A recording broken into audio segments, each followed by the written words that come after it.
Hey, this is Maginoni, and here is some reviews for the Civil War II tie-ins. Originally, I was going to combine them both together, but I was thinking, there's a lot of books then, and then you can't really give special attention to stuff. So I broke into two, and I'll say what I thought about these versus the others. Okay, we'll start off with the X-Men Civil War II book. Uh, this one, for me, was, I don't know, I guess you can say it kind of feels like the story's in molasses. All right, yes, they show you, okay, this is the good that Ulysses can do. And I think anybody who read the first Civil War II book should know that the good that Ulysses can do. But it seems like they're just wanting to make sure that it's hit over your head in case you couldn't figure it out. And unfortunately, they really ruined the Brood, because this would have been an awesome side, its own story in its own right. But now they took that off the shelf for a while because they used the Brood for Ulysses. For the most part, though, in this issue here, what they're really doing is they're setting the sides, meaning, okay, here's Storm's side and here's Magneto's side. And Nightcrawler goes to Magneto's, and Psylocke is going to travel to Storm's. And so all it's doing is just setting that part up. But I don't know, for me, it seems like it's being wasted. Like Magneto he's like supposed to be this guy who's a little hot-headed in a way. Maybe that's not the right term, but he was always built on actions. And in this case, he's just kind of sitting around, and he's just waiting, and he's like waiting for something. And granted, he sent in Phantom X to do some recon, which is a step in the right direction, but I kind of wish that there was maybe a little bit more going on. Granted, it's be a little bit difficult fighting somebody who can predict the future, but I think it's a way that maybe you can start testing this. There's maybe a little bit more action. Maybe not directly against the Inhumans, but maybe they could have done some stuff. Stir the pot a bit. But also the art. The art's okay, but I think some of the characters just don't look right. Like, for an example, Sabretooth looks... he's Sabretooth, but he looks a little off. Magneto looks a little off. Psylocke looks way off. And it's just, for me, this is a very distracting part of the artwork. And it was a total letdown. And I would say my general experience with this book is just decreasing in enjoyment. I don't know if I'm going to last the whole time for this one. Next up is Kingpin number 1. I guess on one hand, I think I could argue this book really is not even needed. It's basically what's going on. Everything is from the villain's point of view. And yes, I understand that on some aspect it would be interesting to see their point of view. But what's really going on here is the Kingpin finds an Inhuman. And this Inhuman is masked. Ulysses can't tell his movements, and he can't predict the future for this one individual. So Kingpin's able to work around things, and he's going to try to basically regain his empire. Now, potentially, yes, I can say that, it does sound like a good story. There are really good dialogues between Wilson Fisk and Sam Wilson. This part was really good, especially when he did the poke against Rodney. And it's something, I don't know, something's still missing for me. I don't know what it is. I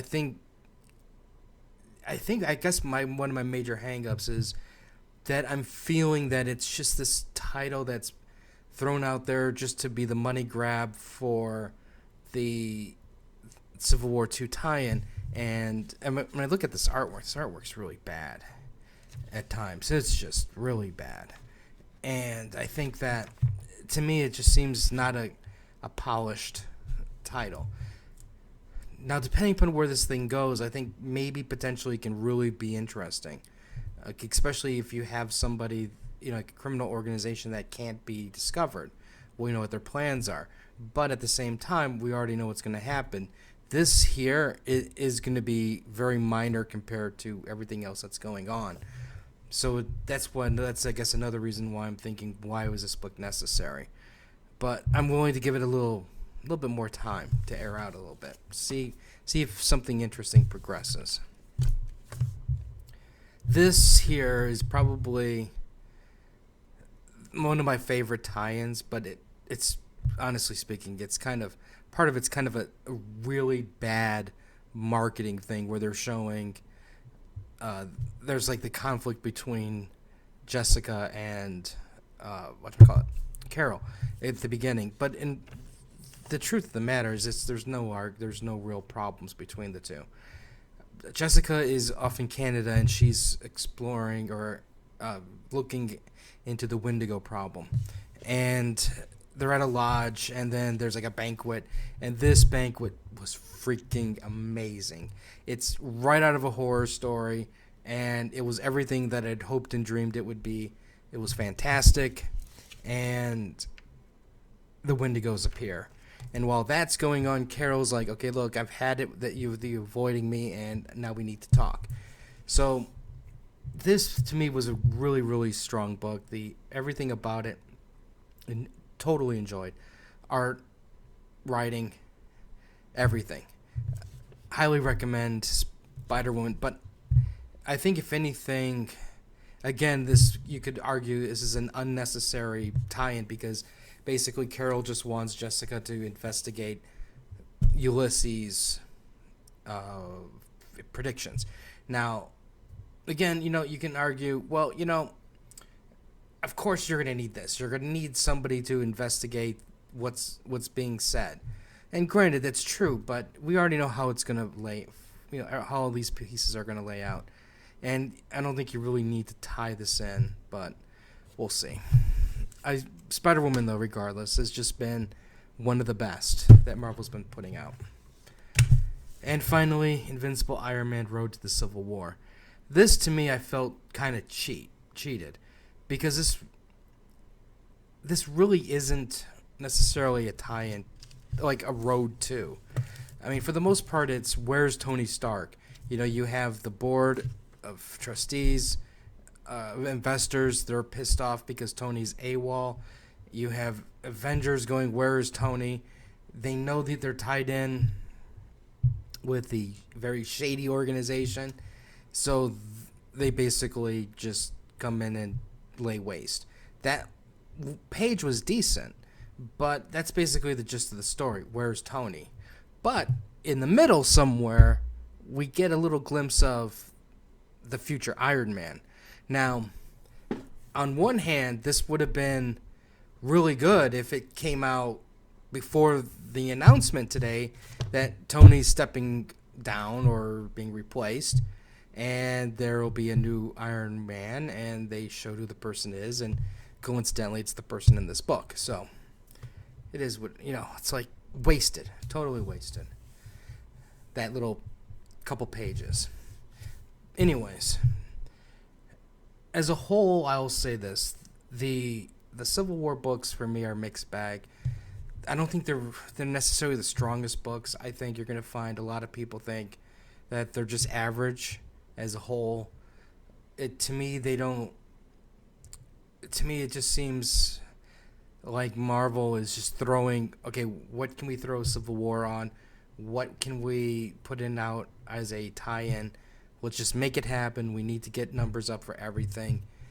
Because you figure you slap on the Civil War 2 with Spider-Woman. In theory, that's just going to increase sales just because there's going to be people buying every single Civil War 2 book out there. And the hope is that they'll stay after that. I can't fault them for that, but at the same time, I'm just warning you guys out there, use your best judgment. Don't just buy these books blindly.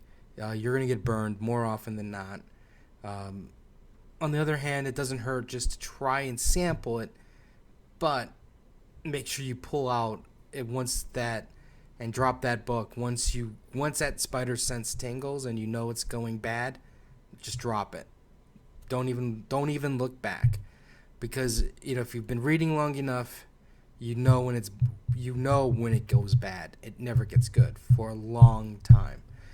Anyways, that's what I think about these. I'll do another review for DC Rebirths, and we'll have more stuff later. Like and share.